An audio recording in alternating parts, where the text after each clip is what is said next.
श्री स्वामी समर्थ. आज आपण अत्यंत पवित्र आणि पुण्यदायी अशा कमला एकादशी विषयी सविस्तर माहिती जाणून घेणार आहोत. त्यासाठी हा व्हिडिओ शेवटपर्यंत नक्की पहा. चॅनलवर नवीन असताल तर चॅनलला सबस्क्राईब करा आणि कमेंटमध्ये श्री स्वामी समर्थ नक्की लिहा. हिंदू धर्मामध्ये एकादशी तिथीला विशेष महत्त्व दिलं जातं. भगवान विष्णूंना समर्पित असलेल्या या दिवशी उपवास, जप, दान आणि भक्ती केल्याने जीवनातील अनेक संकटे दूर होतात. अधिक मासामध्ये येणारी कमला एकादशी ही सर्व एकादशीपैकी विशेष फलदायी मानली जाते. या दिवशी माता लक्ष्मी आणि भगवान विष्णू यांची पूजा केल्याने घरात सुख, समृद्धी, धन आणि ऐश्वर्य प्राप्त होतं. पुराणानुसार कमला एकादशीचं व्रत अत्यंत प्रभावशाली आहे. या दिवशी भक्तांनी सकाळी लवकर उठून स्नान करून स्वच्छ कपडे परिधान करावीत. घरातील देवघर स्वच्छ करून देवाऱ्यातील देवांची पूजा करून, विशेष म्हणजे भगवान विष्णू आणि माता लक्ष्मी यांची पूजा करावी. पूजेमध्ये तुळशीपत्र, फुले, फळे, नैवेद्य अर्पण करा. ओम नमो भगवते वासुदेवाय नमः या मंत्राचा जप करा. एक माळ तरी या मंत्राचा या दिवशी जप करा. कमला एकादशीच्या दिवशी उपवास करण्यामागे केवळ धार्मिक नव्हे तर आध्यात्मिक महत्त्व देखील आहे. उपवासामुळे मन शुद्ध होतं, इंद्रियांवर नियंत्रण मिळतं आणि भक्तीमध्ये मन एकाग्र होतं. अनेक भक्त दिवसभर निर्जल उपवास करतात, तर काही जण फळाहार घेऊन व्रत करतात. आपल्या प्रकृतीनुसार व्रताचं पालन करा. या दिवशी महिलांनी विशेष म्हणजे माता लक्ष्मीची पूजा करा. घरातील सुख, शांती, पतीचं दीर्घायुष्य, मुलांचं आरोग्य आणि कुटुंबाच्या समृद्धीसाठी कमला एकादशीचं व्रत अत्यंत फलदायी मानलं जातं. पूजेदरम्यान कमळाचं फूल त्यांना अर्पण करा, कारण माता लक्ष्मी कमळावर विराजमान असतात. कमला एकादशीची एक प्रसिद्ध कथा सांगितली जाते. एका गरीब ब्राह्मणाला जीवनात खूप संकटांचा सामना करावा लागत होता. त्याने एका संतांच्या मार्गदर्शनाखाली कमला एकादशीचं व्रत केलं. श्रद्धेने केलेल्या या व्रतामुळे त्याच्या जीवनातील सर्व दुःख दूर झाली आणि त्याला धन, वैभव आणि सुख प्राप्त झालं. या कथेतून श्रद्धा, भक्ती आणि सातत्य याचंच महत्त्व समजतं.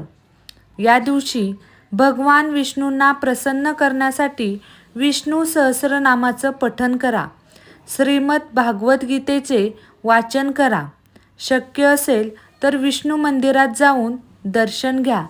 संध्याकाळी दीपदान केल्याने विशेष पुण्य प्राप्त होतं, असं शास्त्रात देखील सांगितलं आहे. कमला एकादशीच्या दिवशी काही विशेष उपाय देखील केले जातात. संध्याकाळी तुळशीसमोर तुपाचा दिवा लावा. श्री लक्ष्मी नारायण नमः या मंत्राचा 108 वेळा जप करा. गरीब आणि गरजू लोकांना अन्नदान करा. गाईला हिरवा चारा खाऊ घाला. या उपायामुळे आर्थिक अडचणी दूर होतात आणि घरात सकारात्मक ऊर्जा निर्माण होत असते. महिलांसाठी या दिवशी आणखीन एक विशेष सेवा म्हणजे घरातील ज्येष्ठ व्यक्तींचा आदर करा. आई वडिलांची सेवा करा.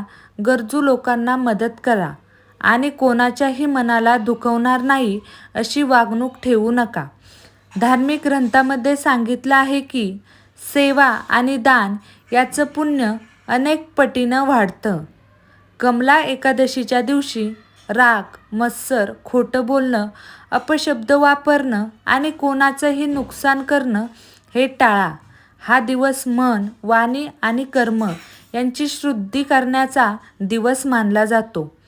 भक्तिभावाने केलेली पूजा आणि प्रार्थना भगवान विष्णूंना लवकर स्वीकारतात असं म्हटलं गेलं आहे.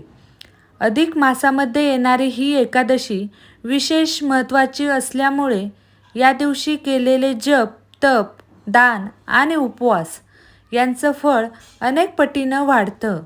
अनेक भक्त या दिवशी संपूर्ण रात्र जागरण करून भजन, कीर्तन आणि नामस्मरण करत असतात. श्रीराम जय जय राम किंवा ओम नमो नारायणा नमः या मंत्राचा जप करणं या दिवशी खूप शुभ मानलं जातं. ज्या व्यक्तींना आर्थिक अडचणी, कर्जबाजारीपणा, नोकरीत अडथळे किंवा कौटुंबिक समस्या असतील, त्यांनी कमला एकादशीच्या दिवशी श्रद्धेने भगवान विष्णू आणि माता लक्ष्मी यांची पूजा करा. श्रद्धा आणि विश्वासाने केलेली प्रार्थना जीवनात सकारात्मक बदल घडवून आणतात. शेवटी कमला एकादशी हा केवळ उपवासाचा दिवस नसून आत्मशुद्धी, भक्ती, सेवा, दान आणि सकारात्मक विचारांचा उत्सव आहे. या दिवशी मनापासून भगवान विष्णू आणि माता लक्ष्मींचं स्मरण करा, गरजूंना मदत करा आणि आपल्या कुटुंबाच्या सुखसमृद्धीसाठी प्रार्थना देखील करा. भगवान विष्णू आणि माता लक्ष्मी यांच्या कृपेने आपल्या जीवनात आनंद, आरोग्य, यश, भरभराट नांदो हीच विष्णूंच्या आणि माता लक्ष्मीच्या चरणी प्रार्थना. तर तुम्हाला आजचा हा माझा व्हिडिओ कसा वाटला मला कमेंट करून नक्की सांगा. तुम्हाला जर हा व्हिडिओ आवडला असेल तर व्हिडिओला लाईक, शेअर करा, चॅनलला सबस्क्राईब नक्की करा. भेटूया नवीन अशा एका व्हिडिओसोबत. तोपर्यंत श्री स्वामी समर्थ. जय जय स्वामी समर्थ.